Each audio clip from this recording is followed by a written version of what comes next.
গতকাল সকালে একটা জুডিশিয়াল কু করার চেষ্টা করা হয়েছিল, সেই প্রচেষ্টা ছাত্র জনতা ঠেকাই দিছে। কিন্তু এই প্রতি বিপ্লব ধারণার চাইতেও দ্রুত ঘটছে। যারা হাসিনার শাসন ফিরে আনার মিশনে আছেন তাদের সাবধান করে দিয়ে বলতে চাই, প্রতি বিপ্লব ঘটানোর মতো সক্ষমতা আপনাদের নাই। সরকার হাতে ছিল, হাসিনা দেশে ছিল, ছাত্রলীগ ছিল, যুবলীগ ছিল, অস্ত্রপাতি ছিল, তাই পারেন নাই। ছাত্র জনতা প্রতি বিপ্লব রুখে দিবে, তবে অনেক রক্তপাত হবে। এই রক্তপাত যদি এড়াইতে চান তাইলে এই অপচেষ্টা বন্ধ করেন। আমি আগের এপিসোডে বলছি যে এই বিপ্লবের স্টেক হোল্ডারদের কথা শুনতেছে না সরকার যারা গঠন করছে। আপনারা মনে করছেন আপনারাই একমাত্র বেশি বুঝেন, আর কেউ বুঝে না।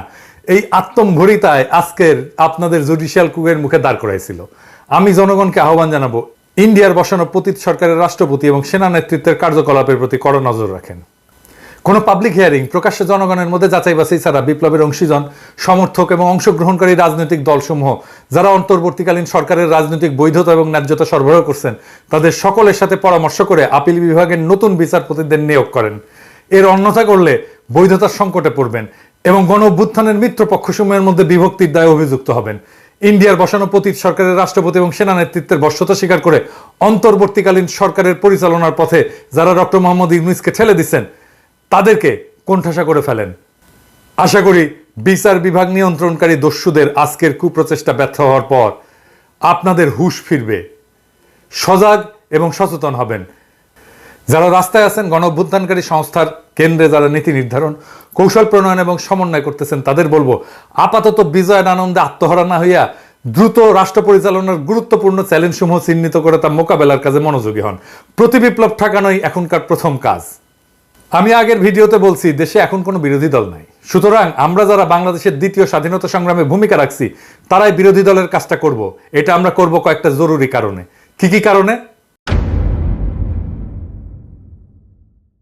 প্রথমত, এই সরকার একটা অত্যন্ত ক্রিটিক্যাল সময় দেশের শাসনভার গ্রহণ করছে। এই সরকারের সাফল্যের উপর নির্ভর করতেছে আমরা আমাদের বিজয় ধরে রাখতে পারবো কি পারবো না, নাকি আমাদের দ্বিতীয়বারের স্বাধীনতা ব্যাহত হয়ে যাবে। সুতরাং এই সরকারকে গঠনমূলকভাবে সমালোচনা করা, সহায়তা করা আমাদের কর্তব্য। দ্বিতীয়ত, এই সরকার যে প্রক্রিয়া গঠিত হয়েছে এবং এতে যারা অন্তর্ভুক্ত হয়েছেন তাতে এর সাথে সীমাহীন আত্মত্যাগের মাধ্যমে অর্জিত আমাদের এই ঐতিহাসিক বিপ্লবের যে স্পিরিট তা আগামী দিনগুলোতে সঠিকভাবে বাস্তবায়িত হবে কিনা তা নিয়ে আমার গভীর সন্দেহ আছে। তাই এই সরকারকে লাইনে রাখার কাজটাও বিপ্লবীদেরকেই করতে হবে। তৃতীয়ত, এই সরকারের 16 জন উপদেষ্টার মধ্যে 12 জনেরই সরকার পরিচালনার কোনো দৃশ্যমান যোগ্যতা এবং অভিজ্ঞতা নাই।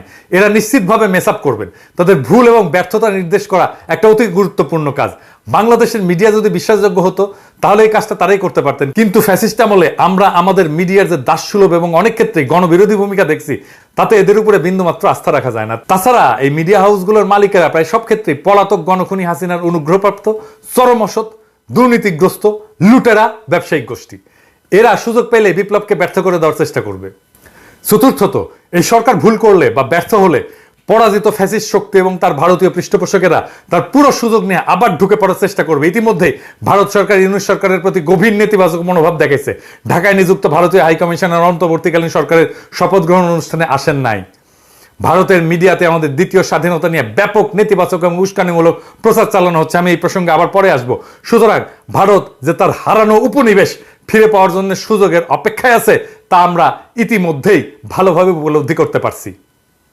এই পরাজিত শক্তি হাসিনা এবং তার প্রভু ভারত যাতে এদেশের রাজনীতি এবং শাসনে কোনোভাবে পুনঃপ্রবেশ করতে না পারে সেই জন্য সরকারের সমালোচনার স্পেসটা আমাদের দখলেই রাখতে হবে। পঞ্চমত, গণতন্ত্রকে একটা শক্ত ভিত্তির প্রতিষ্ঠার জন্য সরকারের গঠনমূলক সমালোচনার একটা সুস্থ ধারা তৈরি করা অত্যন্ত জরুরি। সরকারের জবাবদিহিতা নিশ্চিত করার লক্ষ্যে এই সমালোচনা হতে হবে নির্মমভাবে সত্য এবং বস্তুনিষ্ঠ। এতকাল আমরা দেখছি বিভিন্ন সরকারের সমালোচনাকে শত্রুতামূলক বলে মনে করা হইতো। এই নষ্ট সংস্কৃতি থেকে বেড়ায় আসতে হবে। এই লক্ষ্যে বর্তমান পরিস্থিতিতে গঠনমূলক বিরোধী দলের ভূমিকা পালনের উদ্দেশ্যে আমি বাংলাদেশের কয়েকজন গুণী, অভিজ্ঞ এবং পরীক্ষিত দেশপ্রেমিক ব্যক্তিদেরকে নিয়ে একটা ফোরাম গঠন করার পরিকল্পনা করছি, যার নাম হবে শ্যাডো ক্যাবিনেট বা ছায়া পরিষদ।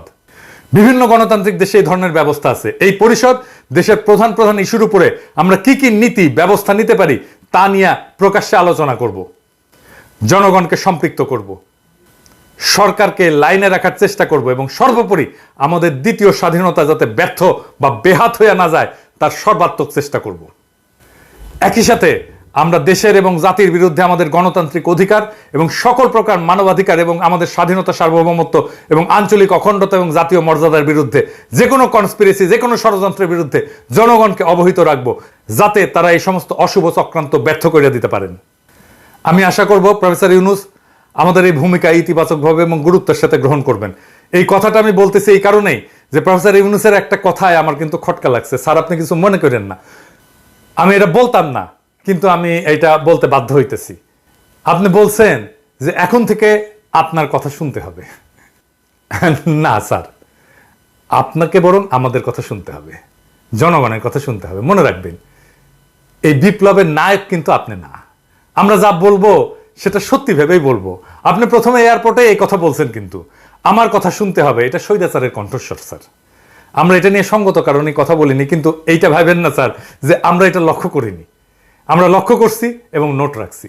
এই বিপ্লবের ফসল যাতে লুট হইয়া না যায়, আমাদের দ্বিতীয় স্বাধীনতা যেন আবার বিদেশিদের পায়ে বিসর্জিত না হয়, তার জন্য আমরা আমাদের জবান খোলা রাখবো। দেশ কিন্তু গ্রামীণ ব্যাংক না স্যার, আর আপনি কিন্তু দেশের এমডি না স্যার। হ্যাঁ, যাই হোক, আপনাকে এবং আপনার সরকারকে আমাদের কথা শুনতেই হবে। আমাকে কিঞ্চিত এটা রূঢ়ভাবে বলতে হইল, কারণ এটা শুধু আপনি বলেননি, এক উপদেষ্টা দায়িত্ব নিতে না নিতেই বললেন কঠিন এবং বিব্রতকর প্রশ্ন করবেন না। এই সরকার কতদিনের হতে পারে, এইরকম আপনার কোনো প্রত্যাশা আছে? আপনি আমাকে কোনো কঠিন প্রশ্ন করেন না। এটা তো স্বৈরাচারের ভাষা। এই মনোবৃত্তি নিয়ে কি করে একজন একটা বিপ্লব উত্তর সরকারের স্থান পায়, ভারী উদ্বেগের বিষয়। আমি আরো উদ্বিগ্ন, এই সরকারে ১-১১ তিন জন ব্যক্তিত্ব জায়গা পেলেন কি করে, এবং কারা কারা, আসেন আমরা একটু দেখি। এর মধ্যে একজন হইতেছেন ব্রিগেডিয়ার সাখাত, যার সম্পর্কে আগের ভিডিওতে বলছি, কিন্তু উনার কীর্তি এতই মহৎ যে উনার সম্পর্কে বললে আর শেষ হবে না আর কি। ২০০৮-এর নির্বাচনে কিভাবে আওয়ামী লীগ জিতলো জানেন? আওয়ামী লীগ পেল 49% ভোট, আর বিএনপি পেল 33.20% ভোট। আর সিট পেল আওয়ামী লীগ কত? 230, আর বিএনপি 33 মাত্র। এটা কেমনে কিভাবে হইল? আসেন এটা একটু দেখি, এবং এর পিছনে কুশীলব কে ছিল। জাতীয় সংসদে কিছু আসন আছে আওয়ামী লীগ পাবেই, যতই খারাপ অবস্থা হোক। মানে এখনো যদি ইলেকশন হয় তাও পাবে। কিছু আসন আছে যা বিএনপি পাবেই, যতই খারাপ অবস্থা হোক। বিএনপি প্রায় 150টার মতো আসনে এক ধরনের টাগ অফ ওয়ার চলে, মানে টানাটানি চলে আর কি। কে জিতবে নিশ্চিত না। একটা কিংবা দুইটা কেন্দ্রের ফল হিসাব বদলে দেয়। এই এম সাখাওয়াত হোসেন 2008 সালের 133টা আসনের সীমানা এমনভাবে পুনর্বিন্যাস করে যেন 133টা আসনে নিশ্চিতভাবে আওয়ামী লীগ পায়। যেই একটা দুইটা কেন্দ্র দিয়া ফলাফল বদলে যেতে পারতো, ওই একটা দুইটা কেন্দ্র এমন একটা আসনের সাথে যুক্ত করে দেওয়া হয় যা আসলে ওই আসনে কোনো ভূমিকা রাখতে পারে না। সো সেই আসনে ফলাফল নির্ধারণে ওই কেন্দ্রগুলোর একটা অ্যাডভান্টেজ নষ্ট করে দেওয়া হয়। এই লোকটা তো আসলে করাপ্ট, এটা স্যার আপনি জানেন না? হ্যাঁ, আপনি তারে পাশে রাখছেন। চট্টগ্রামে থাকার সময় সেনাবাহিনীর গম চুরির দায়ে আর্মি থেকে ডিসমিস চেয়ে। তো এই লোককে নিয়ে প্রফেসর ইউনূস কেমনে কাজ করবে? আমি শুনছি উপদেষ্টা পরিষদের মিটিংয়ে নাকি মিলিটারি মেজাজ দেখায়। সত্য মিথ্যা জানি না, কেমন খাইসটা দেখেন। ডরে বিদ্রোহী পুলিশদের সাথে কথা বলতে রাজারবাগ পুলিশ ফাঁড়িতে যায় না, আবার মিলিটারি মেজাজ দেখায়। শুনলে একদম পিত্তি জইলা যায় এই সমস্ত কথা শুনলে। এখন সুশীল হয়ে বসছে, এখন সরকার হয়ে বসছে। আর তৌহিদ হোসেন সাহেব, আমি কিন্তু ওনারা পছন্দ করি। উনি কিন্তু 11 সময় পররাষ্ট্র সচিব ছিলেন, ব্যক্তিগতভাবে অত্যন্ত সজ্জন মানুষ, সন্দেহ নাই। আমি বলছি যে আমি ওনারা পছন্দ করি, ওনার সাথে আমার দেখা হয়েছে, এক সময় কথা হয়েছে, কিন্তু সরকার হিসাবে কিন্তু পছন্দ করি না, বিশেষ করে এই সময়। কারণ তার সচিব থাকার সময় বাংলাদেশকে ভারতের পায়ে সমর্পণ করা হয়। এবার আমরা দ্বিতীয় মুক্তিযুদ্ধ করে ভারত মুক্ত হইলাম, এখন কি করে আশা করতে পারি যে তিনি বুকচিতায় শহীদ আবু সাইদের মতো ভারতের সামনে দাঁড়াতে পারবেন? আমি অন্তত সেই আশা করি না। সেই মেরুদণ্ড ওনার নাই, থাকলে সেই সময় রুখে দিতেন। তাই এই কাজ তারে দিয়ে হবে না।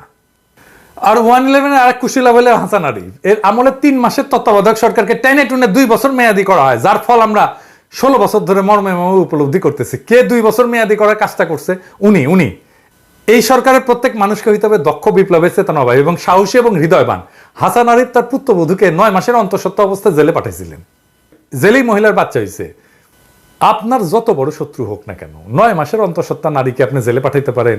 উনি বলবেন জেলে তো আমি পাঠাই নাই, পুলিশ নিয়ে গেছে। 10 বার জামিন চাইছিল এই মহিলা, ওনার পুত্রবধূ। ক্ষমতা খাটায় আটকায় দেওয়া হয়েছে। কে ক্ষমতা খাটাইছে?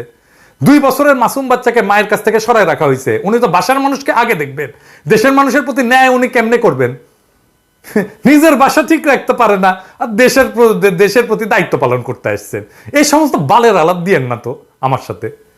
তার অপকর্মের ফিরিস্তি পরে দেওয়া যাবে। যাই হোক, স্থানীয় সরকার পল্লী উন্নয়ন সমবায়ের দায়িত্ব যদি কাউকে দিতে হয়, তাহলে তো 1-11 একজন কুশীলবকে কেন? এই বিষয়ে তার কি বিদ্যা, কি অভিজ্ঞতা? সরকার কি এরকম একটা বাটোয়ারের বিষয়? এবার আর কয়েকটা প্রশ্ন রাখি। 15 বছর স্বৈরাচারের কইলা বৈশা সকল সুযোগ সুবিধা ভোগ করছে জাতীয় পার্টি। তারাও তো স্বৈরাচারের দোষর নাকি? হাসিনার তো তারা জোট সঙ্গী। কেমন করে বিপ্লবী সরকারের শপথ অনুষ্ঠানে তারা অংশগ্রহণ করে? এ দায় কার? আর একটা বিষয়, ইন্ডিয়া আর আওয়ামী লীগ হিন্দুদেরকে মাঠে নামাইছে, এইটা বলে যে তাদের উপর নির্যাতন হইতেছে। আপনি একজন হিন্দুর স্ট্যাটাস দেখেন, সে বলতেছে আওয়ামী লীগের নির্দেশে ফুরসাইল গ্রামের পোদ্দার বাড়ি এই মন্দিরে বোম ফুটাইছে। এডিটর সাহেব দেখান কারা এটা করছে এবং সে কি বলে, যাকে ধরছে সে কি বলতেছে। আমরা 3 জন ছিলাম। মাসুদ খানে পাঠাইছে। কোনো টাকা অফার করছিল না, আমরা তো তার কথাই আর কি ফুটাইছি। কি বলছে কোন জায়গায় ফুটাইতে গেছে? মন্দিরের সামনে ফুটাইছি। কোন মন্দির, কোন এলাকায়? ফুসেল কে ফুটাইতে গেছিল? কে? মাসুদ আপনি কি মাসুদ খান। এই আওয়ামী লীগের নেতা মাসুদ খান নেতা? উনি বোম ফুটাইতে গেছে মন্দিরে, বোম মারতে অর্ডার দিছে। হ্যাঁ। আচ্ছা ঠিক আছে, কটা বোম আমাদের মারছো? তো 2টা বোম ছিল। 2টা বোম দিছিল। কি নিয়ে আইছিলা? না, আমাদের বোমই ছিল। সাথে কি নিয়েছিলা? বাইক নিয়েছিলা? না, সাথে একটা বাইক ছিল। কে গেছিল সাথে? সাথে কে কে ছিল? 3 জন ছিলাম। 3 জন। নাম কি? সৌমিক, তুহিন আর আমি। ওকে। আচ্ছা, তোমাদের কোনো টাকার অফার শ্রমিকের করে বাবার না? নাম কি? শ্রমিকের তা বাবার নাম কি? কি বলে নিচ্ছে? কি বলে নিচ্ছে তোমাদের? তোমাদের কি বলে ওখানে নিচ্ছে? কি বলে দিচ্ছে এটা বলো। আমাদের বোম ফুটাইতে বলছে আর কি, ফুটাইছি। কইছে এটা বন্ধ করো। টাকা পয়সা দিচ্ছে টাকা কোনো? পয়সা দিচ্ছে কোনো? না সে বিষয়ে তুমি কিছু জানো? না না, তা তোমার সাথে যদি কিছু তারা জানে? মারলা কেন? ওটা জানি না। তা তোমরা মারলা কেন? তোমার স্বার্থ কি? এইগুলা ইন্ডিয়ান মিডিয়া ছড়াইতেছে। এই যে দেখেন 20টা গুজব তারা আইডেন্টিফাই করছে। দেখেন কিরকম গুজব। এডিটর সাহেব একটা একটা কইরা দেখান। হ্যাঁ, দেখেন কিরকম ফলস গুজব এই সমস্ত গদি মিডিয়া ছড়াই দিছে টুইটারে।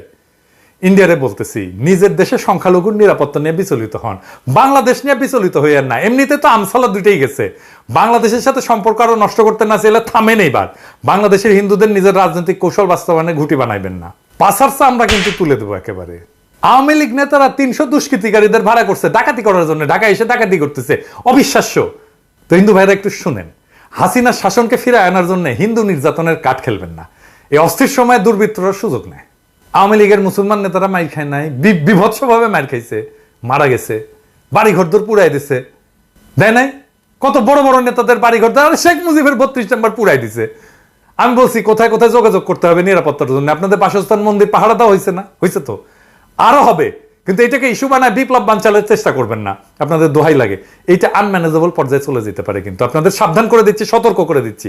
বাসায় ফিরে স্থানীয় দরকার হলে হেফাজত ইসলামের সাথে যোগাযোগ করেন, তারা আন্তরিকতার সাথে আপনাদের রক্ষা করছে। স্পেসিফিক কোথাও নিরাপত্তা প্রয়োজন হলে আমাকে জানান, আমি আমার সীমিত সামর্থ্য নিয়ে আপনাদের পাশে দাঁড়াবো। গোবিন্দ পরমাণু তো হিন্দুদেরই নেতা না, সে বলছে যে একটা ঘটনাও সাম্প্রদায়িক না। তারা আক্রান্ত হয়েছে কারণ তারা আওয়ামী লীগ করতো। এখন ধরেন পঙ্কজ দেবনাথ যদি ডলা খায়, তাই তো বলতে পারেন না সে যে হিন্দু জন্য ডলা খাইছে। আওয়ামী লীগ যে নির্যাতন চালাইছে গত 15 বছর সারা বাংলাদেশের মানুষের উপরে, সেটার একটা প্রতিক্রিয়া হবে না? হবে তো। পঙ্কজ দেবনাথ ডলা খায় কারণ সে আওয়ামী লীগ, এইটার জন্য না যে সে হিন্দু। এটা হিন্দু মুসলমান উভয়ের ক্ষেত্রেই হবে। আপনি হিন্দু পরিচয় নিয়ে সুরক্ষা চান কেন? আপনি তো স্বার্থপর কেন? আওয়ামী লীগ করে যে মুসলমান, সে কি পরিচয়ে সুরক্ষা পাবে? তার বাড়ি ঘরদোর গেছে না? আওয়ামী লীগের কোন নেতার বাড়ি অক্ষত আছে আমাকে বলেন তো? জেলা পর্যায়ের নেতা বাড়ি পর্যন্ত অক্ষত নাই। আরে শেখ মুজিবের 32 নম্বর ধ্বংস হয়ে গেছে, হাসিনার গণভবন ধ্বংস হয়ে গেছে। তো হাসিনার পতন হয়েছে তো, তাই না? হাসিনা পতনের পরেও যে আপনারা বাংলাদেশের হিন্দুরা শান্তিপ্রিয়ভাবে বাধাহীনভাবে ব্যাপক জমায়েত এবং মিছিল করতে পারছেন বিভিন্ন জেলায় কোনো ধরনের বাধা ছাড়া, তাতে কি প্রমাণ হয় না যে আপনারা ভালো আছেন? আপনার নেত্রী হাসিনা আমাদের করতে দিছে? দেয় নাই তো। ফাইনালি গোপালগঞ্জে আর্মির উপরে হামলা করছে গোপালীরা, এটা নিয়ে একটু আলাপ করি। এই একটা জায়গায় আছে হাসিনার হয়ে গুন্ডামি করার জন্য অবশিষ্ট।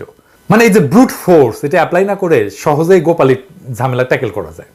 এই কৌশল সব জায়গাতেই প্রয়োগ করতে পারবেন। গোপালগঞ্জের সাপ্লাই চেইন এটা কেটে দেবেন। সেনাবাহিনীকে বলতেছে, এটা খুব সিম্পল মিলিটারি স্ট্র্যাটেজি। সরকারি কর্মচারীদের উইথড্র করেন, বিদ্যুৎ লাইন বিচ্ছিন্ন করেন, গ্যাসের লাইন থাকলে বিচ্ছিন্ন করেন, পানি সরবরাহ হবে না, গ্রামের সাথে সংযোগ বিচ্ছিন্ন করে দেন, রেডিওতে শান্তিপ্রিয় জনগণকে শহর ত্যাগ করতে বলেন, মাইক্রোফোনে বলেন, দরকার হলে লিফলেট ছাড়েন, তারপরে অভিযান চালান, বিনা রক্তপাতে ঠান্ডা হয়ে যাবে। হাসিনা এবং জয়ের এই শয়তানি বন্ধ করতে হবে। কি কৌশলে আসেন এটা আলাপ করি। ভারতকে, হাসিনাকে বহিষ্কার করতে হবে। একজন গণহত্যাকারীকে ভারত আশ্রয় দিতে পারবে না। ভারতের সাথে আমাদের আরো অনেক ফয়সালা আছে। ভারতকে বলতে হবে ঢাকার হাইকোর্টের সামনে থেকে অপহৃত সুখরঞ্জন মালিক কিভাবে ভারতের জেলে যায়, বিএনপি নেতা সালাউদ্দিন কিভাবে ঢাকা থেকে গুম হয়ে সিমলায় আবিষ্কৃত হয়। সরকারকে কূটনৈতিক চ্যানেলে এই প্রশ্ন ছুড়ে দিতে হবে ভারতকে।